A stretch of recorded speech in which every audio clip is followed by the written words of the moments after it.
Guys আমরা এখন ready হয়ে গেছি। এখন আমরা একটু বেরোবো বলেছিলাম না, সন্ধ্যাবেলা একটু মার্কেটে যাব, তাই এখন একটু মার্কেটে যাচ্ছি। যাই চলো, আবার মার্কেটে গিয়ে দেখা হচ্ছে।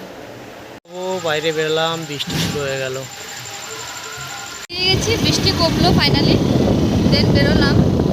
ভাবলাম যে ধীরে ধীরে বেরোবো, আর তোমার দিন অন্ধকারই হয়ে গেল। মেঘের জন্য আরও বেশি মনে একেবারে ঘুটঘুটে অন্ধকার হয়ে গেল।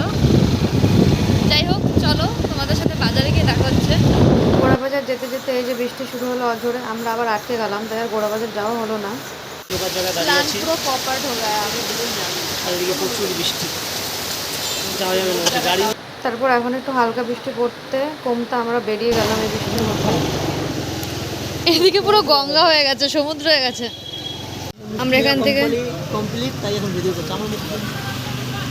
আমরা এখন বাড়ির দিকে চলে যাচ্ছি। আমরা গোড়া বাজার গেলাম না এই বৃষ্টির মধ্যে, আবার যখন তখন বৃষ্টি নেমে যেতে পারে। জল জমে গেছে প্রচুর, প্রচুর জল জমে গেছে। এবার বাড়ি গিয়ে বাজার থেকে, মানে আমাদের বাজার থেকে কিনে নেবো গোপালের ড্রেস।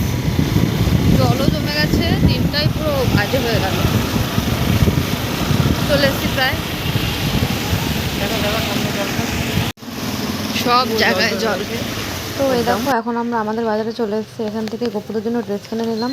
তো আজকে আমাদের এই বৃষ্টির দিনের ব্লগটা কেমন লাগলো অবশ্যই জানিও। আর জন্মাষ্টমীর ব্লগটা দেখে চ্যানেলটা সাবস্ক্রাইব করে দিও। তো আজকের মতো টাটা।